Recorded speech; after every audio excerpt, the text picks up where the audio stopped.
আজ আমরা শুরু করছি ক্লাস 12 এর অ্যালকোহল, ফেনল এবং ইথার চ্যাপ্টারটি। তো অ্যালকোহল এবং ফেনল এরা মোটামুটি একই টাইপের, ইথার একটু আলাদা। তো অ্যাকচুয়ালি কি হয়, যে সমস্ত যৌগে OH গ্রুপ আছে তাদেরকে আমরা অ্যালকোহল এবং ফেনলের মধ্যে রাখি, আর যাদের মধ্যে এই গ্রুপটা আছে এটাকে বলা হয় ইথার গ্রুপ, তারা ইথার শ্রেণীভুক্ত আছে। এই অ্যালকোহল এবং ফেনলের এই দুটো পার্টের মধ্যে যদি অ্যালিফেটিকটা আমরা দেখি, অ্যালিফেটিক OH যেখানে আছে এটা একটা পার্ট, আর বেঞ্জিন রিং অর্থাৎ অ্যারোমেটিক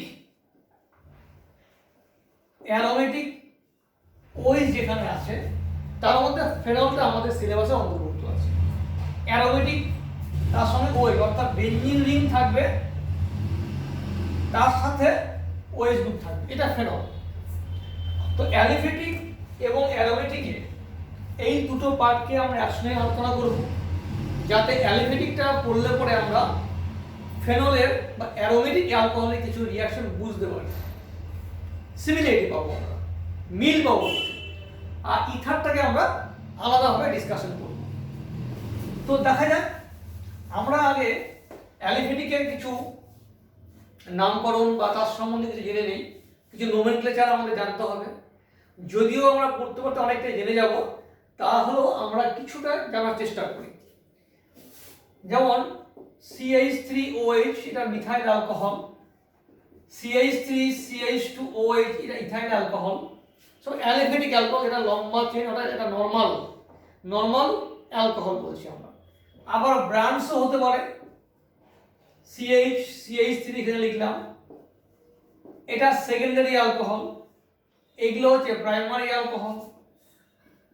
আবার হতে পারে টারশিয়ারি অ্যালকোহল, এগুলো সব হচ্ছে মনোহাইড্রিক অ্যালকোহল, প্রত্যেকটাতে একটা করে OH গ্রুপ আছে, এটা সব মনোহাইড্রিক অ্যালকোহল হচ্ছে থেকে আমরা।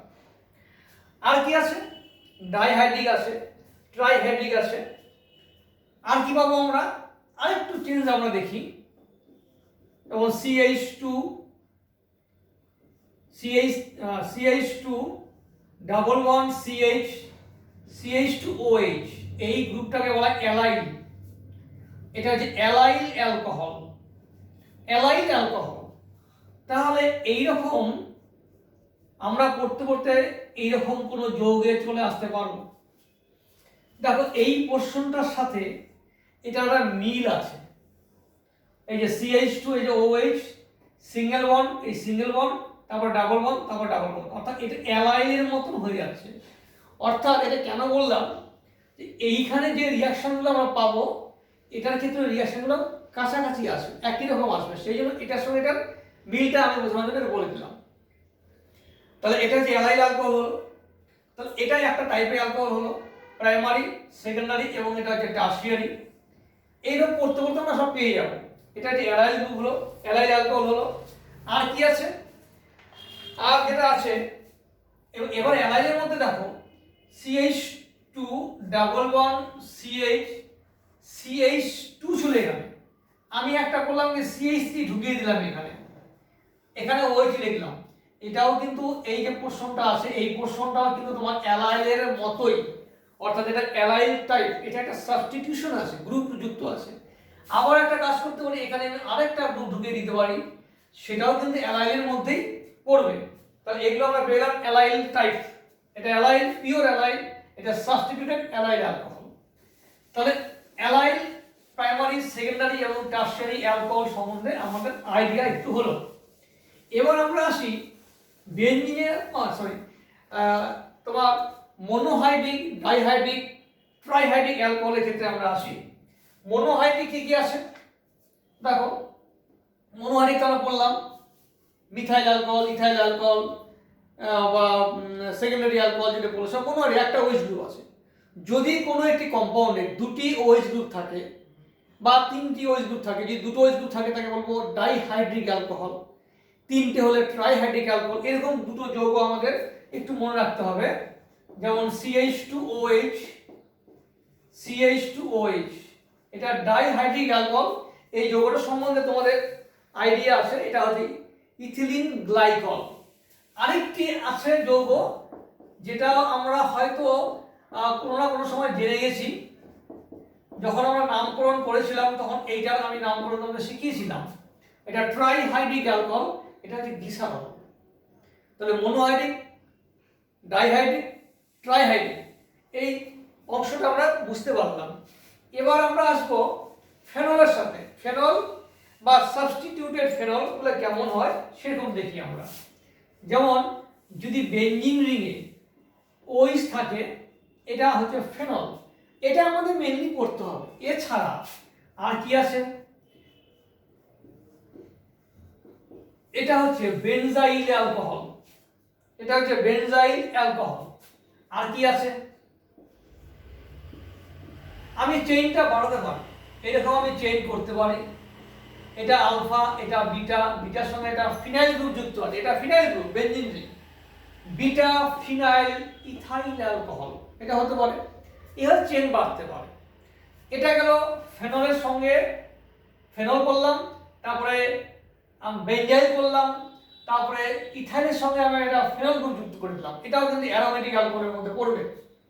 আর কি হতে পারে, বেনজিন বলয়ে কোনো সাবস্টিটিউশন থাকতে পারে, যেমন ফেনল এর সঙ্গে একটা গ্রুপ লাগিয়ে দিলাম, এটার নাম হচ্ছে অর্থোক্রেসল, এটা অর্থোক্রেসল। আবার এটা যদি এখানে চলে আসে তাহলে হবে মেটাক্রেসল, এখানে যদি চলে আসে তাহলে হবে প্যারাক্রেসল। আবার এমন হতে পারে কোনো কোনো অ্যালকোহলের মধ্যে, ফেনলের মধ্যে দুটো OH গ্রুপ থাকতে পারে। যেমন তোমার এখানে আমি একটা OH ঢুকিয়ে দিলাম, 1 2, দুটো OH গ্রুপ আছে, এটাকে আমরা বলছি হচ্ছে ক্যাটিকল, ক্যাটিকল বলছি। যাই হোক, এইভাবে কিছু নামকরণ আমরা পেয়ে গেলাম। এইরকম কিছু নামকরণ তোমাদের বইয়ে করে দেওয়া আছে, এগুলো একবার দেখতে হবে। অনেক যৌগ আছে, আমি পার্টিকুলারলি কয়েকটা যৌগ নিয়ে ডিসকাস করলাম। তো এবার আমরা অ্যাকচুয়ালি এখানে আসবো হচ্ছে অ্যালকোহলের প্রস্তুতি। আমাদের যেটা করতে হবে অ্যালকোহলের প্রস্তুতি এবং অ্যালকোহলের কিছু বিক্রিয়া, তাদের ভৌত এবং রাসায়নিক বিক্রিয়া করতে হবে, এবং সেখান থেকে যে টাইপের প্রশ্নগুলো আসে জেনারেলি, সেগুলো আমরা পরে ডিসকাস করবো। কিন্তু আমাদের করতে হবে অ্যালকোহলের প্রস্তুতি আর বিক্রিয়াগুলো খুব ভালো করে করতে হবে। আচ্ছা, এবার একটা করে আমরা আসি। আমরা প্রথমে অ্যালিফেটিক অ্যালকোহল দিয়ে শুরু করি। অ্যালিফেটিক অ্যালকোহলের ক্ষেত্রে ধরো আমি একটা যৌগ নিলাম CH3CH2I, এটা হচ্ছে ইথাইল আয়োডাইড। এই ইথাইল আয়োডাইডের মধ্যে আমরা যোগ করলাম অ্যাকুয়াস KOH। অ্যাকুয়াস KOH যোগ করলে এখানে আমরা পাবো CH3CH2OH, ইথাইল অ্যালকোহল আমরা পেয়ে যাব। এই অ্যাকুয়াস KOH, জলীয় KOH, সামান্য একটু হিট দিতে হয়। আচ্ছা, এর মেকানিজমটা কি? এর মেকানিজমটা হচ্ছে, ধরো এই কার্বনটাকে আমরা লিখলাম এখানে, এখানে I লিখলাম, এখানে আমরা লিখলাম CH3, এখানে লিখলাম H, এখানে লিখলাম আরেকটি H। এই কার্বন, দ্যাট এই কার্বন কি হবে, এই HO যেটা এখানে গেল এইদিকে অ্যাটাক করলো, এই দিক দিয়ে বেরিয়ে গেল। এটা কি রিঅ্যাকশন? Substitution reaction. এটা আমরা পড়েছি, আমরা জানি। সাবস্টিটিউশন কি? By molecular substitution, by molecular SN2 reaction. এই SN2 রিঅ্যাকশনের মাধ্যমে আমরা কি পেলাম? HO, এখানে C, এখানে CH3, এইটাকে এই দিকে সরিয়ে দিলাম, এখানে চলে হলো H, এই আমরা ইথাইল অ্যালকোহল তৈরি করতে পারলাম। এটা হলো একটা পদ্ধতি। এবার দেখো এই প্রসিডিওরে এই যে আমরা যোগ করলাম পটাশিয়াম হাইড্রক্সাইড বা সোডিয়াম হাইড্রক্সাইড অ্যাকোয়া জলীয়, দিলে পরে আয়োডিন সরিয়ে গিয়ে তার জায়গায় ঢুকবে হচ্ছে তোমার OH গ্রুপ। এটা ছাড়া আমরা আর কি দিতে পারি? এখানে দিতে পারি হচ্ছে Ag2O আর হচ্ছে জল। Ag2O সিলভার অক্সাইড এবং জলীয় সিলভার অক্সাইড। তো এটা দিলে কি আসবে? এই Ag2O আর জল এর সঙ্গে বিক্রিয়া করে তৈরি হবে সিলভার হাইড্রক্সাইড। সেই হাইড্রক্সাইডের OH এখান দিয়ে ঢুকবে, আই বের করে দিবে, এদিকে আমরা পাবো হচ্ছে AgI এর একটা পদক্ষেপ পাবো। এই হচ্ছে আমার বিক্রিয়া। এখন কথা হচ্ছে এই যে ইথাইল আয়োডাইড লিখেছি আমি একটু চেঞ্জ করলাম, এখানে আমি CH3 করে দিলাম, এটা আমি সেকেন্ডারি করে দিলাম, সেকেন্ডারি আয়োডাইড। দেখো দুটো মিথাইল গ্রুপ আছে, এটা সেকেন্ডারি আয়োডাইড যদি হয় তাহলে প্রাইমারি আয়োডাইডের ক্ষেত্রে, যে এইটার ক্ষেত্রে ইথাইল অ্যালকোহলের ক্ষেত্রে যতটা প্রোডাক্ট আমরা পেয়েছিলাম 100%ই প্রোডাক্ট আমরা পেয়েছি, কিন্তু ইথাইল এই ডাইমিথাইল যে 1 2 3 অর্থাৎ 2 আয়োডোপ্রোপেন এই যৌগের ক্ষেত্রে কিন্তু আমরা 100% অ্যালকোহল তৈরি করতে পারবো না। কেন পারবো না? যখনই দুটো মিথাইল গ্রুপ পাশাপাশি আসবে, বাল্কি গ্রুপ থাকার জন্য এইচও সহজে কিন্তু এদিক দিয়ে ঢুকতে পারবে না, এদিকে সহজে ঢুকতে পারবে না, একটু ধাক্কা পাবে, কিছুটা ঢুকবে মানে কিছুটা আসবে, কিছুটা বিক্রিয়া প্রোডাক্ট পাবো, আবার কিছুটা অন্য প্রোডাক্ট পাবো। সে কি প্রোডাক্ট পাবো দেখাচ্ছি। তাহলে এইতে একটা প্রোডাক্ট আমরা পেলাম, এখানে একটা প্রোডাক্ট আমি পেয়েছি। আর কি হতে পারে? আর যেটা হতে পারে এখান থেকে আয়োডিনটা বের হতে পারে, এইচওটা অ্যাটাক করার আগেই আয়োডিন বেরিয়ে গেল, অর্থাৎ মিথাইল মিথাইল ইন্টারঅ্যাকশনে ধাক্কা লেগে স্টেরিক হিন্ড্রেন্সের জন্য আয়োডিনটা বেরিয়ে গেল, বেরিয়ে গিয়ে এটা হয়ে গেল প্লাস, এখানে হলো CH3, এখানে হলো H, এখানে হলো CH3, দুটো CH3, এটা H লিখলাম, এখান থেকে এবার একটা বন্ড দিয়ে দিল, ইলেকট্রনটা দিয়ে দিল, -H প্লাস বেরিয়ে গেল, এখানে আমি পেলাম CH3 CH double bond CH2 এই প্রোডাক্ট আমরা পেয়ে, অর্থাৎ ইথিলিন পেয়ে যাবো, এটা প্রপাইলিন পেয়ে যাবো, আর অ্যালকিন পেয়ে যাবো। তাহলে সেকেন্ডারি যদি আয়োডাইড হয় তাহলে কিন্তু আমি 100% কিন্তু অ্যালকোহল পাবো না, তাহলে সঙ্গে কিছু অ্যালকিনও পাবো। এবার মনে করো এখানে আমি যদি CH3 দিয়ে দিই, টারশিয়ারি দিয়ে দিই, টারশিয়ারি যদি হয় তাহলে কি হবে? তাহলে দেখো এখানে আরেকটা গ্রুপ আছে CH3, তাহলে এখানে হয়ে যাবে CH3, অর্থাৎ এখানে এই প্রোডাক্টটাই বেশি পাবো, টারশিয়ারি এখানে আমি এটা বেশি পাবো। আমি সেকেন্ডারিতে বললাম এটা 50% নিয়ে আনবো, আর অ্যালকিনটা 50%, ইথিলিনটা 50%, মানে প্রপাইলিনটা 50% পাবো আমরা, যেটা আমরা দেখাচ্ছিলাম একটু আগে, যে প্রপাইলিনটা পেয়েছিলাম 50%, কাছাকাছি 50% কাছাকাছি দুটো কোয়ালিটি পাওয়া যাবে। কিন্তু যদি টারশিয়ারি অ্যালকোহল হয়, টারশিয়ারি আয়োডাইড হয়, যেটা ট্রাইমিথাইল, তিনটে মিথাইল গ্রুপ আছে, টারশিয়ারি বিউটাইল আয়োডাইড, এটা টারশিয়ারি বিউটাইল আয়োডাইডকে যদি আমরা অ্যাকুয়াস KOH বা সিলভার হাইড্রক্সাইডে ট্রিটমেন্ট করি তাহলে কিন্তু আমি এই অ্যালকিনটা পাবো, এই অ্যালকিনটা আমরা পেয়ে যাবো, এই অ্যালকিন আমরা পাবো। এখানে কিন্তু আমরা সাবস্টিটিউটেড প্রোডাক্ট পাবো না, এখানে আমি এলিমিনেটেড প্রোডাক্ট পাবো, কারণ এই তিনটে মিথাইল গ্রুপের মধ্যে স্টেরিক হিন্ড্রেন্সের জন্য আয়োডিনটা আগে বেরিয়ে যাবে, ফলে একটা টারশিয়ারি কার্বোক্যাটায়ন তৈরি হবে। সেই টারশিয়ারি কার্বোক্যাটায়ন এখান থেকে এটাকে ইলেকট্রন দিয়ে দিবে, কেন? ওই যে HO হাইড্রোক্সিলটা আছে, এটাকে অ্যাটাক করবে, এই ইলেকট্রন দিয়ে দিবে, দিয়ে এখানে বন্ড হয়ে যাবে, অর্থাৎ অ্যালকিন প্রোডাক্ট পাবো আমরা। তাহলে আমরা যদি অ্যাকুয়াস KOH বা সিলভার হাইড্রোক্সাইড ট্রিটমেন্ট করি তাহলে প্রাইমারি ক্ষেত্রে অ্যালকোহলটা বেশি পাচ্ছি, প্রায় নিয়ে যাবো 100%। সেকেন্ডারি আয়োডাইড হ্যালাইড যদি নেই আমরা তাহলে সেখানে প্রায় 50-50 অ্যালকিন এবং অ্যালকোহল পাচ্ছি, আর যদি আমরা টারশিয়ারি হ্যালাইড নেই সেক্ষেত্রে কিন্তু অ্যালকিন প্রোডাক্টটা আমরা বেশি পাবো। এই পয়েন্টগুলো একটু মাথায় রাখবে, কারণ এগুলো হচ্ছে বোঝার বিষয়, বাকিটা তোমরা এমনি রিয়াকশন যেগুলো আছে সেগুলো কিন্তু মনে রাখতে পারবে, কারণ এগুলো বারে বারে তোমাদের প্র্যাকটিস করতে হবে, খাতায় লিখে রেখে, তাহলেই কিন্তু করতে পারবে।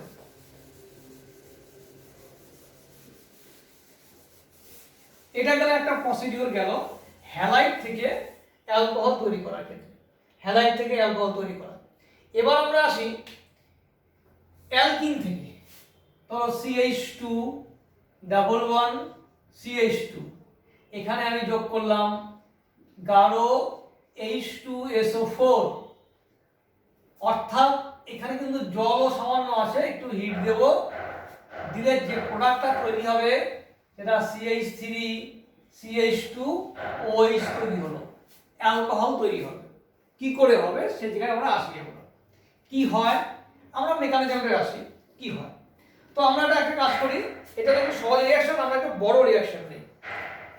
CH3 C, এখানে CH3 ডাবল ওয়ান CH2, এই অ্যালকিনটা আমরা নিলাম, নাম কি 1 2 3 2 মিথাইল প্রোপেন, ভালো কথা। এবার এর মধ্যে আমি যোগ করলাম হচ্ছে গাঢ় H2SO4 H2O। আচ্ছা, এর মেকানিজমে কি হবে, আলটিমেটলি কি হয় দেখো, এখানে আমরা একটা পাই বন্ধন ছিল, সিগমা আর পাই। আমরা কি করেছি, সবথেকে সহজ রাস্তা যেটা, সেটা হচ্ছে পাই বন্ধনটাকে ভেঙে দুটো হাত করেছি, একটা হাতে OH যোগ করেছি, একটা হাতে H যোগ করেছি। তার মানে আমরা বুঝে গেলাম যে গাঢ় সালফারিক অ্যাসিড দিয়ে যদি ট্রিটমেন্ট করা যায় তাহলে এক অণু জল যোগ হয়, তাহলে এক অণু জল যোগ হয়, তাহলে এক অণু জল যোগ করতে হবে, জলের দুটো পার্ট, একটা OH একটা H। এখানে তুমি কি করবে, কোথায় কি দিবে, আমরা মার্কোনিকভ নিয়মটা করেছি, সেখানে আমরা বলেছিলাম কি যেখানে বেশি হাইড্রোজেন আছে, ডাবল বন্ডের কার্বনের সাথে যেখানে বেশি হাইড্রোজেন আছে সেখানে Hটা যোগ হবে, আর যেখানে কম আছে সেখানে নেগেটিভ পার্ট অর্থাৎ OHটা যোগ হবে। এবারে মেকানিজমটা কি, মেকানিজম আমরা করতে পারবো, আমরা মেকানিজমটা আমরা কিভাবে করব, আমরা দেখি এইখানে এই H2O প্লাস H প্লাস, এটা কোত্থেকে আসছে, অ্যাসিড থেকে আসছে, কি তৈরি হবে, এটা তৈরি হবে হচ্ছে হাইড্রোক্সিনিয়াম আয়ন, এখানে হচ্ছে প্লাস হবে, বলো এই পাই বন্ধনের ইলেকট্রন ফ্লো এখানে আসবে, এই হাইড্রোজেনটা তাহলে এই কার্বন বা এই কার্বন যে কোনো কার্বনে যুক্ত হতে পারে। তুমি আবার চেষ্টা করে দেখো কোথায় কোথায় কি হচ্ছে।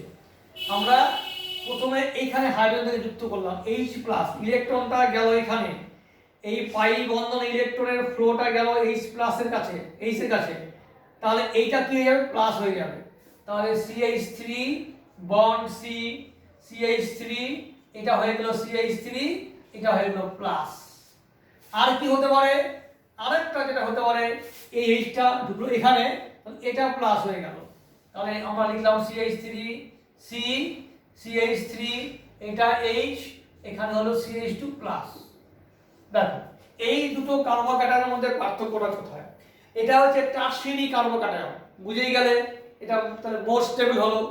এটা কি দেখো, এখানে CH2 আছে আর এটা হচ্ছে আলফা কার্বন, এর সাথে একটা মাত্র হাইড্রোজেন আছে, তাহলে একটি মাত্র হাইপার কনজুগেটিভ গঠন পাওয়া যাবে। আর এখানে আমি 3 3 6 3 9 9টা হাইপার কনজুগেটিভ গঠন পাবো আমরা, তাহলে এটা মোর স্টেবল, এটা লেস স্টেবল, তাহলে এটা কিন্তু ফর্ম করবে না, করলেও সেটা 2 থেকে 3% বা 5% যেটা আমার ধর্তব্যের মধ্যে নয়। তাহলে এবার এর সঙ্গে আমি কি যোগ করবো, আবার জল যোগ করব, আবার জল যোগ করলে কি হবে, এই লোন পেয়ার এখানে অ্যাটাক করলো, তাহলে আমার যেটা দাঁড়াবে CH3 বন্ড C, এখানে CH3 এটা CH3 বন্ড OH, এই দাঁড়ালো, এটা হলো প্লাস, পরবর্তী ইলেকট্রন দিয়ে দিল, H বেরিয়ে গেল, প্লাস যাবে, এটা OH হয়ে গেল, তাহলে CH3 C, CH3 CH3 OH, এই হলো আমার প্রোডাক্ট তৈরি হলো। তাহলে এখানে এই গাঢ় H2SO4 যদি ডাবল বন্ডেড কার্বনের সাথে যুক্ত করা যায় তাহলে আমরা আরেকটা পসিটিভ কিন্তু অ্যালকোহল পাবো, সেখানে দেখতে হবে কোনটা মেজর প্রোডাক্ট, কোনটা মাইনর প্রোডাক্ট বা কি কি প্রোডাক্ট হতে পারে, এগুলো আমাদের দেখতে হবে। এছাড়া এইটা দিয়ে আরো অনেক রাস্তা আছে, যেটা তোমাদের যেগুলো জেনারেলি পরীক্ষায় আসে, এমন কোন কম্পাউন্ড দেবে, আমরা বুঝে গেলাম এখানে দুটো কার্বোকার্বন পেলাম, কোনটা হবে এবার বুঝে গেলাম। আমরা আরেকটু চেঞ্জ করি এখানে, এবার আমি একটু সংক্ষেপে দেখাই, একই জিনিস দেখাবো কিন্তু একটু আলাদা করে।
আমরা আরেকটি কম্পাউন্ড নেই, নাও CH3 C, এখানে CH3, এখানে CH3 বন্ড নিলাম CH ডাবল বন্ড CH2, এটার নাম কি হবে 1 2 3 4 3 ডাইমিথাইল বিউট 1 এখানে আমরা যোগ করব ওই গাঢ় H2SO4 অবলিক দিয়ে এখানে ওয়াটার লিখবো, একটু তাপ দেব, অর্থাৎ জল দেব। তাহলে প্রথমে কি হবে কার্বোকাটায়ন তৈরি হবে। তাহলে আমার কার্বোকাটায়ন তৈরি হতে গেলে আমার এইরকম আগের সিস্টেমে আমরা আসি, এই হাইড্রোক্সিনিয়াম আয়ন এই ইলেকট্রনের ফুল এখানে আসবে, হাইড্রোজেনটা হয় এখানে কিংবা এখানে যুক্ত হবে। কোথায় যুক্ত হয় দেখি আমি কোথায় যুক্ত করা যায়। যদি এখানে যুক্ত হয় তাহলে এখানে কার্বনের মাথায় প্লাস হবে, এখানে যুক্ত হওয়ার সম্ভাবনা বেশি, অ্যাকর্ডিং টু মার্কোনিকাল নিয়ম। তাই করি, দেখা যাক কি হয়। CH3 বন্ড C, এখানে CH3 এটা CH প্লাস হলো, এখানে লিখলাম CH3, এই দাঁড়ালো আমাদের। এই কার্বোকাটায়নের নাম কি হবে, এটা কটা হাইপার কনজুগেটিভ গঠন দেখাবে, এটা প্রথম তৈরি হবে প্রথমে, এটা প্রথমেই হবে। এটা আলফা কার্বন, এটা আলফা কার্বন, এই আলফা কার্বনে কটা আছে হাইড্রোজেন, 3টে মাত্র হাইড্রোজেন আছে। তাহলে এর 3টে হাইপার কনজুগেটিভ গঠন পাবো। এখানে কিন্তু আলফা কার্বন আছে কিন্তু কোনো আলফা হাইড্রোজেন নেই, তাহলে এই 3টে মিথাইলের জন্য কোনো হাইপার কনজুগেটিভ গঠন পাওয়া যাবে না। কিন্তু এইখানে এই মিথাইলটাকে যদি আমরা তার নেগেটিভ চার্জ সহ এখানে ট্রান্সফার করে দেই, এটাকে বলা হয় মিথাইল মাইগ্রেশন, মিথাইল শিফট, এইভাবে লিখবো আমরা, মিথাইল শিফট করলাম, মিথাইলে মাইগ্রেশন করলাম, নেগেটিভ চার্জ সহ এইখানে চলে আসবে পাশের কার্বনে। অবশ্যই আলফা থেকে আসতে হবে, বিটা থেকে আসতে পারবে না, এটা রেসপেক্ট, এটা আলফা। আলফা কার্বনের থেকে কোনো মিথাইল বা হাইড্রোজেন শিফট হতে পারে। কেন হতে পারে, কেন সেটা হবে আমরা দেখি। এটা প্লাস হয়ে যাবে, এখানে CH, এখানে CH3 হবে, এখানে CH3 হবে, এখানে CH3 হবে, এটা তো CH3 ছিলই। তাহলে দেখো এই মিথাইল শিফট, কারণ মিথাইল গ্রুপটা যদি এখানে শিফট হয়ে যায় তাহলে এই কার্বনের মাথায় হচ্ছে প্লাস, এই যে প্লাস পেলাম, তাহলে এইটার রেসপেক্টে এটা আলফা কার্বন, এটা রেসপেক্টে এটা আলফা কার্বন, এর রেসপেক্টে এটা আলফা কার্বন, 3 3 6 আর 7, এটা ধরবো না, এটা বিটা কার্বন হয়ে গেছে, এটা বিটা কার্বন, 7টা হাইপার কনজুগেটিভ গঠন পাওয়া যাবে। তাহলে মিথাইল শিফট করার পরে আমরা 7খানা যে কার্বোকাটায়নটা পেলাম তাহলে 7খানা হাইপার কনজুগেটিভ গঠন আমরা পাবো। তাহলে এটা বেশি স্টেবল হবে না এটা বেশি স্টেবল হবে, অবশ্যই এটা বেশি স্টেবল হবে। এবার এখানে আমরা যুক্ত করব OH, আবার সেই ওয়াটার দেব, এই লোন পেয়ার এখানে ঢুকবে। আমি একবারে লিখে দিচ্ছি, তাহলে আমার প্রোডাক্টটা তৈরি হবে CH3 COH, CH3 এখানে CH, এখানে CH3, এটা CH3, এইটা হচ্ছে আমার মেইন প্রোডাক্ট তৈরি হলো। অ্যাকচুয়ালি কিন্তু আমাদের মনে হচ্ছিল এটা এখানে আমাদের OH গ্রুপ ঢুকবে, কিন্তু দেখতে হবে যে কোনটা বেশি স্টেবল কার্বোকাটায়ন তৈরি হয়, তার যতগুলো দিক আছে সবগুলো দিক নিয়ে কিন্তু আমাদের চিন্তা ভাবনা করতে হবে যে দেখি কোথায় সব থেকে বেশি স্টেবল কার্বোকাটায়নটা ফর্মেশন হয়। তাহলে এই গেল আমার সালফিউরিক অ্যাসিডের প্রেজেন্সে জল সংযোজন। অ্যাকচুয়ালি এটা বলা হয় যে সালফিউরিক অ্যাসিডের প্রেজেন্সে জল সংযোজন আমরা করলাম। এবার আমরা আসি হাইড্রোবোরেশন রিঅ্যাকশন। হাইড্রোবোরেশন রিঅ্যাকশন এটাও আমরা করব ডাবল বন্ড কম্পাউন্ড যেগুলো আছে সেই ডাবল বন্ড কম্পাউন্ডের মধ্যে আমরা হাইড্রোবোরেশন রিঅ্যাকশনটা করব।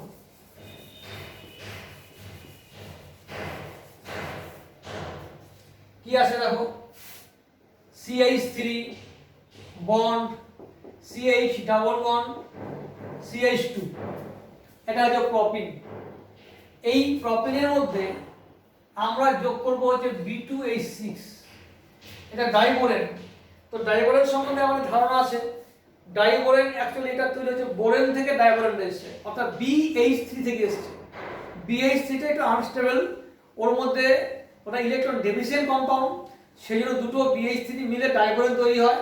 আবার যখন বিক্রিয়া করবে তখন ডাইবোরেনটা ভেঙে আবার বোরেন তৈরি হবে, সেই বোরেনের সঙ্গে মানে BH3 তৈরি হবে বোরেন, তার সাথে এটা বিক্রিয়া হবে। কি হবে দেখো, এই বন্ডটা এখানে যে বিএইচ, তার মানে এই BH3 এর সঙ্গে কিন্তু অ্যাকচুয়ালি যুক্ত হবে। তো আমরা ভাবনাটা এইভাবে ভাবি যে এটা BH আছে, এটা BH3, কি হবে, এই হাইড্রোজেনটা ঢুকবে এখানে, আর অর্থাৎ এই যে পাই বন্ধনটা আছে এটা ভেঙে আমরা দুটো হাত করে দেব। এই পাই বন্ধনটা ভেঙে দুটো হাত করব, কিরকম, CH3 CH CH2, এই একটা হাত আর এই একটা হাত, দুটো হাত আমরা করে দিলাম এখানে। এই দুটো হাতের মধ্যে একটা হাইড্রোজেন এখানে দিলাম, আরেকটা হাত থেকে গেল, সেটাকে আমরা এইভাবে রেখে দিই, তাহলে একটা গেল। আরেকটা হাইড্রোজেন আছে, তাহলে এখানে আরেকটি আমার প্রোপিন লাগবে, আরেকটি আছে হাইড্রোজেন, আরেকটি প্রোপিন লাগবে, অর্থাৎ 3 অণু এখানে প্রোপিন লাগবে। তাহলে কি হবে, এইরকম জিনিস তিনটে তৈরি হবে, এটাকে আমি CH2 করে দিই। এই তিনটে করে এইরকম ভাবে ব্র্যাকেট দিয়ে আমরা লিখব ট্রাই অ্যালকিল বোরেন, এখানে ট্রাই প্রোপাইল বোরেন তৈরি হলো।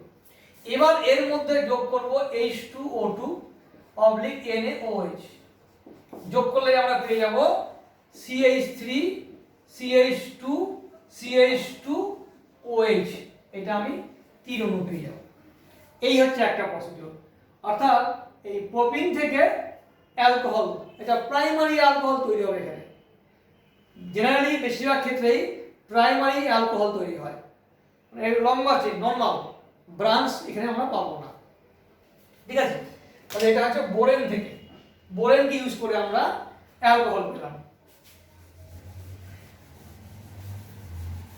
এরপরে আমরা আসি আরেকটি একটু কঠিন রিঅ্যাকশনে, একটু কঠিন অন্যান্য থেকে, সেটা হচ্ছে অ্যালকিনের অক্সিমার্কিউরেশন এবং ডিমার্কিউরেশন কি, অক্সিনের মানে অ্যালকিনের অক্সিমার্কিউরেশন এবং ডিমার্কিউরেশন দ্বারা সেটা কিরকম, আমরা একই রকম করে যোগ নেই, CH3 CH double bond CH2, একটা মিডিয়াম লাগবে এখানে, মিডিয়াম হচ্ছে টেট্রা হাইড্রোফিউরান, একটা ইথার, টেট্রা হাইড্রোফিউরান নামে একটা ইথার লাগবে। এই ইথারের মধ্যে আমরা যোগ করব হচ্ছে মার্কিউরিক অ্যাসিটেট, মার্কিউরিক অ্যাসিটেট যোগ করব ও CO CH3 হোল টুয়াইস, কারণ মার্কারিক ভ্যালেন্সি 2 Hg, মাথায় দুটো প্লাস আছে, তাহলে অ্যাসিটেট দুটো লাগবে, টেট্রা হাইড্রোফিউরান এখানে নেব আমরা। কি হবে, যেটা হচ্ছে টেট্রা হাইড্রোফিউরান, এবং এইখানে যেটা আমরা করব, এখানে কিন্তু মিডিয়ামে অবশ্যই জল থাকবে। আলটিমেটলি দেখো আমরা যে অ্যালকিন থেকে H2SO করতে ট্রিটমেন্ট করেছিলাম, জল ঢুকেছিল, আমরা বোরেন থেকে যখন এলাম আলটিমেটলি জল ঢুকেছিল, এখানেও অক্সিমার্কিউরেশন বা ডিমার্কিউরেশন যেটা করব সেখানেও কিন্তু জল ঢুকবে, অর্থাৎ এখানে কিন্তু OH ঢুকবে। এবার দেখো এই OH এর দুটো পার্ট, এই সরি জলের দুটো পার্ট, এটা ভাবি আমরা। এবার এখানে যে বন্ধনটা আছে, এই বন্ধনটা আমরা একটু কায়দা করব, মনে রাখতে পারবো, খুব কঠিন নয়। এখানে লিখি আমরা CH3 CH, এখানে লিখি CH2, দুটো হাত করি আমরা। তো অ্যাকর্ডিং টু মার্কোনিকভ নিয়ম, মার্কোনিকভের নিয়মে আমরা কি জানি, ধনাত্মক অংশটি যে কার্বনে হাইড্রোজেন বেশি যুক্ত আছে তার সঙ্গে যুক্ত হয়, তাহলে এইখানে যুক্ত হবে ধনাত্মক অংশ, আর এখানে হবে ঋণাত্মক অংশ। তাহলে ঋণাত্মক হচ্ছে জলের থেকে আসবে কি HO, এখানে ঢুকিয়ে দিলাম HO, আর H হয়ে গেল হাতে। এইখানে যে মার্কিউরিক অ্যাসিডেট আছে, এই অ্যাসিডেট থেকে তুমি একটা অ্যাসিডেটকে নিয়ে আসো, CH3 C ডাবল O, আর এই যে H এখানে দিয়ে দাও, তাহলে আমার কি বাকি রইল, Hg, এর মাথা কটা প্লাস ছিল, দুটো প্লাস ছিল, তাহলে দুটো প্লাস ছিল, লিখলাম দুটো প্লাস, আর এটার মাথায় কি আছে, একটা মাইনাস, ও CO CH3, এটা আছে একটা মাইনাস, একটা মাইনাস আর একটা প্লাস, ব্যালেন্স হয়ে গেল, একটা প্লাস হইল, তাহলে এই প্রশ্নটা হচ্ছে প্লাস, সেটা এখানে অ্যাড হয়ে গেল, এটা হচ্ছে মাইনাস, এখানে অ্যাড হয়ে গেল, তাহলে এই অবস্থাটা দাঁড়ালো, এটাকে বলা হচ্ছে আমাদের অক্সিমার্কিউরেশন।